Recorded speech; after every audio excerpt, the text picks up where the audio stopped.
Após a Revolução Russa de 1917, Lenin coloca em prática sua doutrina de expansão mundial do comunismo e, em 1920, estabelece as condições para a filiação ao Partido Comunista, entre elas a realização de amplas campanhas de agitação e propaganda nas organizações militares, principalmente no Exército.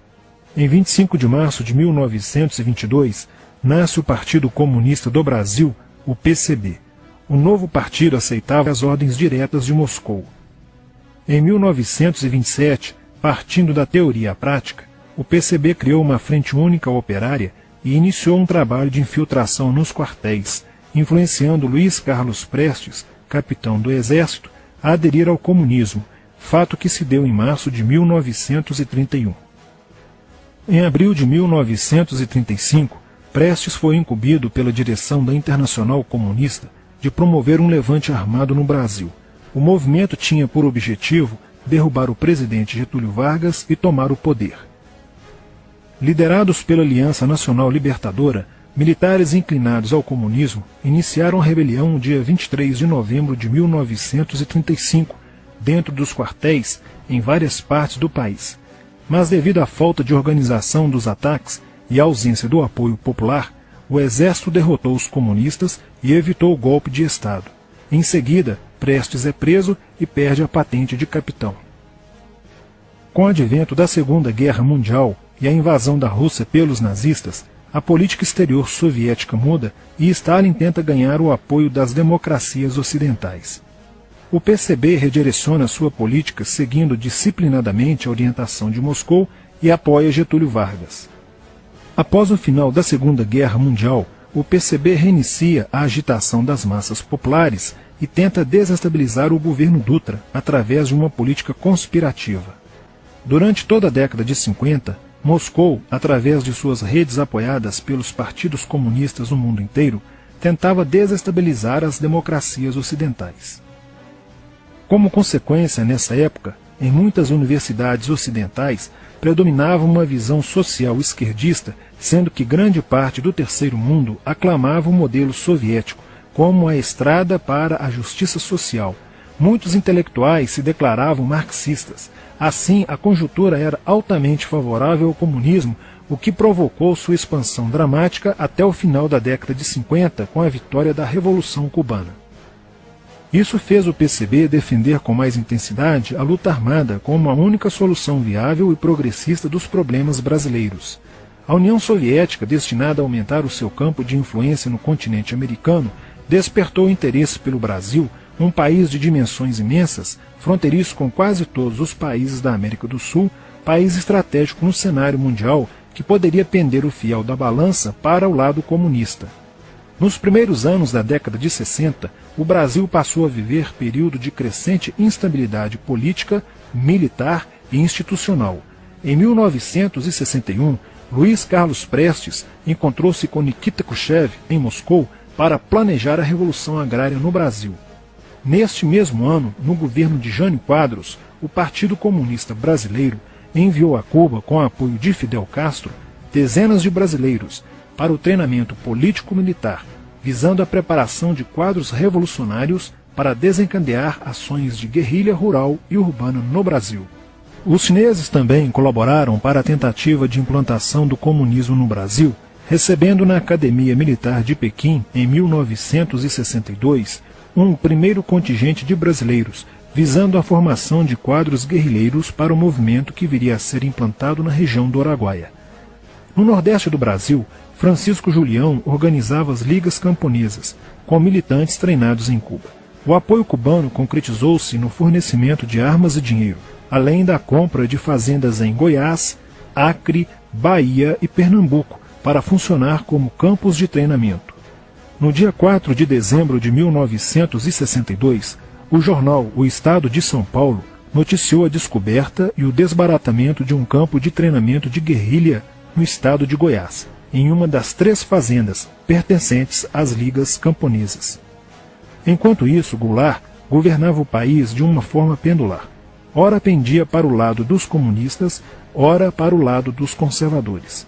Em setembro de 1963, tudo indicava que o país caminhava para uma revolução de esquerda, principalmente com João Goulart apoiando a sindicalização de sargentos, promovendo a quebra da hierarquia e da disciplina nas Forças Armadas. Em 4 de outubro de 1963, Goulart solicita o estado de sítio ao Congresso Nacional, pelo prazo de 30 dias. A manobra foi repelida pelo Congresso e João Goulart passou a conduzir ações no sentido de implementar o projeto golpista que desaguaria em um regime totalitário de esquerda.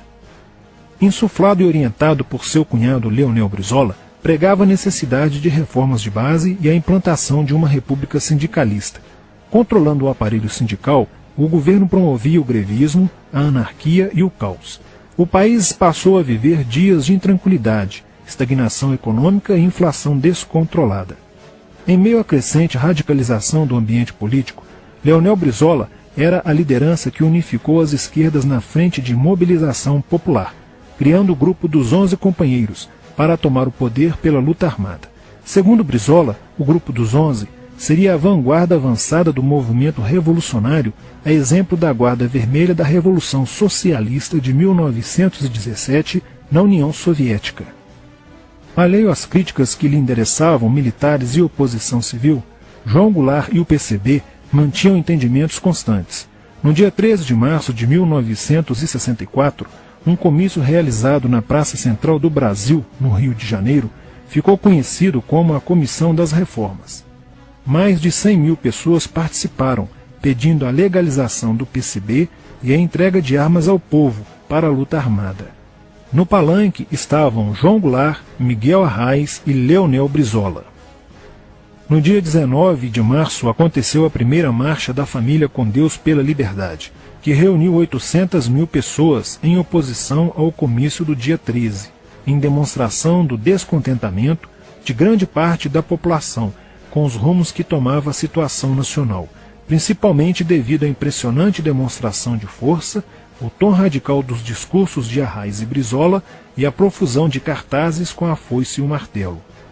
Em 20 de março, apoiados por Brizola e pela CGT, a Associação dos Marinheiros e Fuzileiros Navais do Brasil reuniu-se declarando um motim, dando origem a vários outros movimentos rebeldes no interior das Forças Armadas. Realizou-se em Niterói, na sede do Sindicato dos Operários Navais, um congresso continental de solidariedade a Cuba, com a participação de delegações latino-americanas.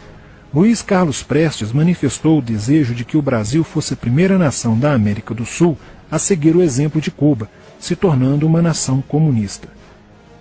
Na véspera de 30 de março de 1964, João Goulart, ignorando o pedido de assessores e do seu líder na Câmara, Tancredo Neves, compareceu à sede do Automóvel Clube para uma homenagem da Associação dos Sargentos da Polícia Militar. No seu discurso, Goulart defendeu a mudança na Constituição para que pudesse concorrer às eleições presidenciais de 1965, desagradando a Carlos Lacerda, Magalhães Pinto e Juscelino Kubitschek, pré-candidatos à presidência da República. O golpe da esquerda já estava preparado para 1º de maio de 1964, caso o Congresso Nacional não aprovasse as mudanças. A imprensa brasileira, bem como importantes setores da Igreja Católica, do meio empresarial e a maior parte do Congresso Nacional, exigiam ações das Forças Armadas para conterem os comunistas no Brasil. Ao final de março, jornais como o Globo, Jornal do Brasil, Correio da Manhã e Diário de Notícias pregaram abertamente a deposição do presidente João Goulart. Nos bastidores dos acontecimentos, os serviços secretos dos Estados Unidos e da União Soviética trabalhavam intensamente, tentando cada um fazer a balança pender para o seu lado, não medindo esforços para levarem o Brasil a uma guerra civil. O general Olímpio Mourão Filho resolveu partir com suas tropas sediadas no estado de Minas Gerais para o Rio de Janeiro. O general Castelo Branco, ao saber disso, telefonou para Magalhães Pinto, governador de Minas Gerais, com o intuito de segurar o levante. O governador mineiro argumentou que, uma vez iniciada a revolução, seria um erro parar, pois alertaria as forças fiéis a Goulart, podendo agravar a situação. A falta de reação do governo Goulart e dos grupos que lhe davam apoio foi notável. Não se conseguiu articular uma reação armada por parte da esquerda. Também fracassou uma greve geral proposta pelo Comando Geral dos Trabalhadores, em apoio ao governo. João Goulart, em busca de segurança, viajou no dia 1º de abril do Rio de Janeiro, onde se encontrava no momento da Revolução, para Brasília, e em seguida para Porto Alegre, onde Leonel Brizola tentava organizar a resistência. Mas João Goulart desistiu de um confronto militar com os revolucionários e seguiu para o exílio no Uruguai. No dia 2 de abril, o presidente da Câmara dos Deputados, Ranieri Mazzilli, assume provisoriamente a presidência da República e mais de 1 milhão de pessoas lotaram as ruas e praças do país para comemorar a vitória. No dia 11 de abril de 1964, o Congresso Nacional se reuniu para eleger um novo presidente da República. O general Castelo Branco, aclamado por grande parte da sociedade brasileira, apoiado pela imprensa e por importantes setores da Igreja Católica, além de contar com a aprovação de grandes líderes políticos, entre eles Juscelino Kubitschek, precisava de 238 votos para ser eleito em primeiro turno, e acabou recebendo 361 votos. No dia 15 de abril, Castelo Branco assume a presidência da República, consolida a vitória sobre o movimento comunista e renova as esperanças do povo brasileiro de ter um país com dias melhores. Porém, a esquerda derrotada colocaria em cena, nos anos posteriores, Carlos Marighella, ideológico comunista e defensor da luta armada, que submeteria o povo brasileiro às ações mais obscuras da guerrilha, o terrorismo.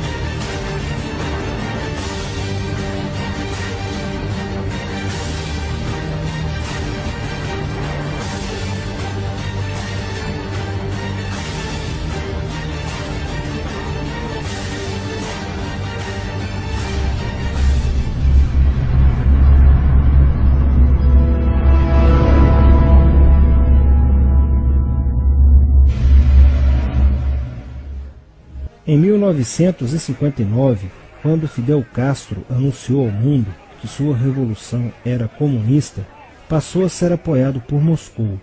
Com isso, a União Soviética iniciou uma campanha para dominar com a ideologia marxista a América Latina, onde os partidos comunistas formariam grupos de guerrilha armada com dinheiro soviético, repassado por Cuba. No Brasil, foram criadas 29 organizações guerrilheiras, onde Fidel Castro vislumbrou expandir sua revolução comunista. Em 1961, o presidente do Brasil, Jânio Quadros, condecorou o guerrilheiro cubano Che Guevara com a Ordem do Cruzeiro do Sul, sem imaginar que 4 meses antes o Partido Comunista Brasileiro acertara com Fidel Castro o envio de jovens brasileiros para o treinamento de guerrilha em Cuba, com a finalidade de preparar quadros revolucionários que desencadeariam a luta armada no Brasil. As ações armadas já existiam antes de 1964 no governo de João Goulart, através das Ligas Camponesas de Francisco Julião e do Grupo dos 11 de Leonel Brizola. Com a chegada ao poder, em 1964, do presidente Castelo Branco, centenas de comunistas e políticos de esquerda refugiaram-se no Uruguai, onde formariam a Frente Popular de Libertação, que a partir de 1965 empreenderia atos de sabotagem urbana e focos de guerrilha rural no Brasil, principalmente na Serra do Caparaó, cujos guerrilheiros, apoiados por Leonel Brizola, foram combatidos e vencidos por tropas da Polícia Militar de Minas Gerais. Em 1966, a esquerda brasileira, decidida a tomar o poder à força e em curto prazo, passou a adotar táticas terroristas como as que foram usadas pelo grupo guerrilheiro Ação Popular, que ao explodir uma bomba no saguão do Aeroporto Internacional de Guararapes, em Recife, matou o jornalista Edson Regis de Carvalho e o almirante Nelson Gomes Fernandes, A influência da Revolução Cubana passou a servir de modelo para muitos revolucionários como Carlos Marighella, do PCB, que em 1967 viajou a Cuba e participou de um evento sobre a propagação da luta armada no território brasileiro. De volta ao Brasil, em setembro de 1967, Marighella criou a Ação Libertadora Nacional, ALN, e começou a recrutar jovens brasileiros entre os estudantes que, depois de preparados ideologicamente, foram enviados a Cuba.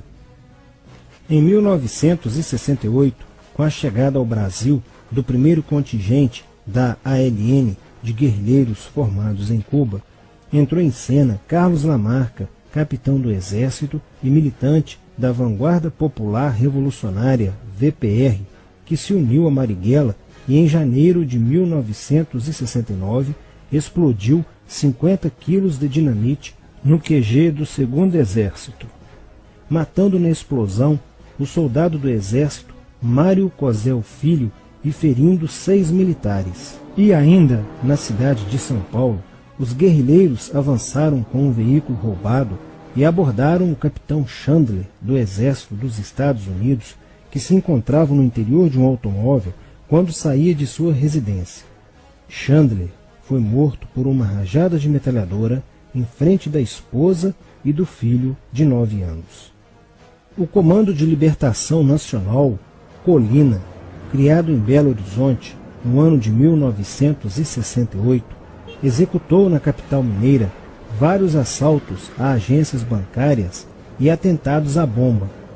Os guerrilheiros se reuniam durante as sessões de cinema no Cine Caiaca, localizado na área central de Belo Horizonte, para planejarem as ações de terror e guerrilha. A situação estava ficando caótica no país. Os guerrilheiros praticavam atentados à bomba nas grandes cidades, matando e ferindo vários inocentes, aumentando a insegurança e o medo da população, que passou a exigir ações imediatas do governo brasileiro para acabar com a violência praticada pela guerrilha. Atendendo ao clamor público para combater o terrorismo e a guerrilha com mais rigor, o presidente Costa e Silva editou o Ato Institucional número 5, AI-5, que previa o exílio e punições mais severas aos autores de atos de guerrilha terrorista praticados contra a população brasileira. Em desafio à nova medida do governo de proteção à sociedade, Carlos Marighella, em 1969, lançou o seu mini-manual do guerrilheiro urbano. Neste mesmo ano, só no Rio de Janeiro, a ALN, para aumentar os seus recursos financeiros, praticou 30 assaltos, sendo a maioria deles contra as agências bancárias. E ainda, em 1969, a ALN, juntamente com o movimento revolucionário 8 de outubro, o MR8, sequestrou o embaixador dos Estados Unidos, Charles Burke. O sequestro foi sugerido pelo guerrilheiro Franklin Martins. Os guerrilheiros exigiram a libertação de 15 presos políticos, dentre os quais se encontrava José Dirceu. A exigência foi prontamente atendida pelo governo militar.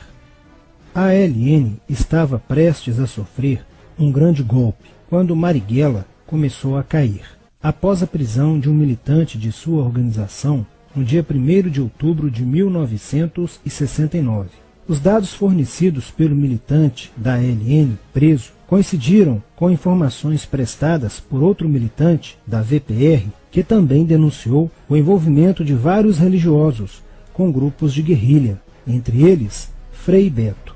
Quando Frei Fernando e Frei Ivo, também envolvidos com os grupos guerrilheiros, foram presos e logo após interrogados, os religiosos entregaram o ponto de contato de Carlos Marighella, na cidade de São Paulo. No dia 4 de novembro de 1969, o ponto foi cercado pela polícia, onde Marighella, percebendo o cerco, reagiu e foi morto. Depois da morte de Marighella, centenas de guerrilheiros foram presos e mais de 300 armas apreendidas. 2 sequestros de diplomatas, o embaixador alemão Enfried von Hollenberg e o cônsul japonês Nobuo Okushi foram feitos às pressas para libertar os guerrilheiros que continuavam presos.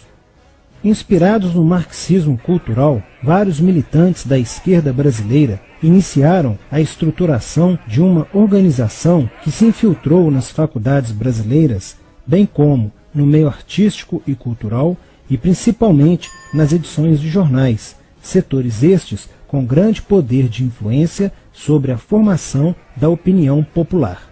Durante as manifestações, vários militantes comunistas, usando armas de fogo, eram infiltrados no movimento estudantil e disparavam contra os manifestantes, na intenção de colocar a opinião pública contra o regime militar. Com a morte de Marighella, Lamarca havia assumido a posição de líder mítico, que sustentava a esperança na vitória comunista. Em 1970, quando o embaixador suíço Giovanni Butcher foi sequestrado, o governo se recusou a soltar os presos da lista apresentada pelos guerrilheiros. Depois de 40 dias de sequestro, os guerrilheiros quiseram matar o embaixador suíço.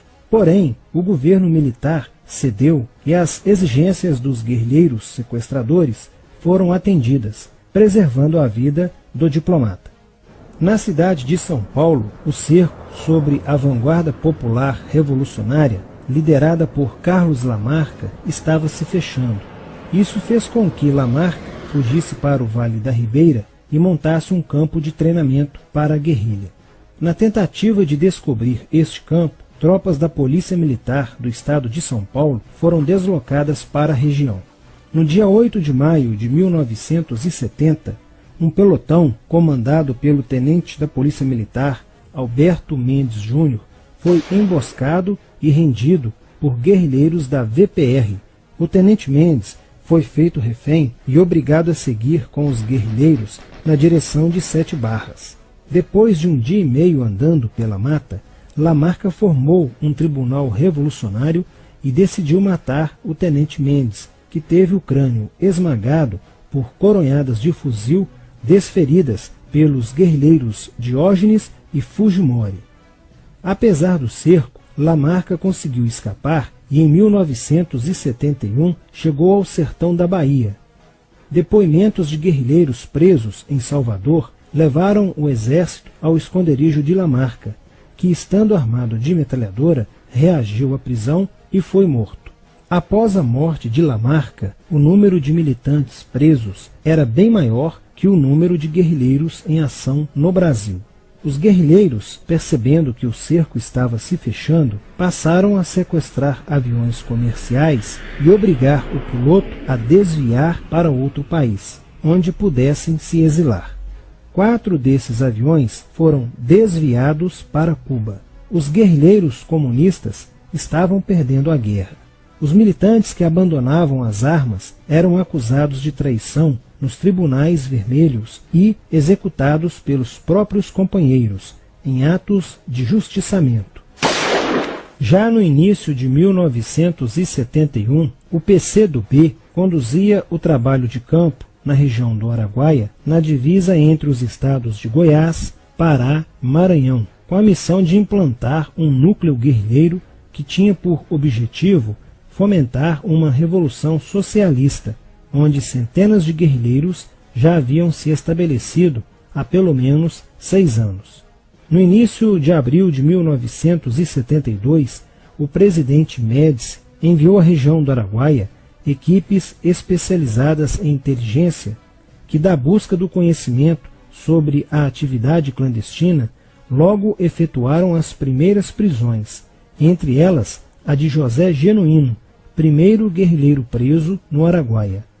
Logo após, o exército sofreu as suas primeiras baixas, ao ter um grupamento emboscado por elementos liderados por Oswaldo Orlando da Costa, conhecido por Oswaldão.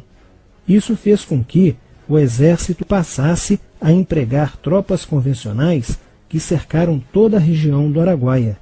Com a derrota cada vez mais próxima e com o total abandono logístico do PCdoB, ao qual os guerrilheiros foram relegados, sem armas, comida e remédios, vários militantes da guerrilha encurralados quiseram se entregar, mas foram mortos pelos próprios companheiros em atos de justiçamento. Após a morte de Oswaldão e o desmantelamento do comando militar da guerrilha, o cerco do exército se fechou sobre os rebeldes e vários guerrilheiros foram presos. Assim terminava o sonho da esquerda brasileira de transformar o Brasil em uma ditadura comunista. Mas a esquerda brasileira não desistiria de conquistar o poder e retornaria mais tarde com uma tática mais eficiente que a luta armada: o marxismo cultural.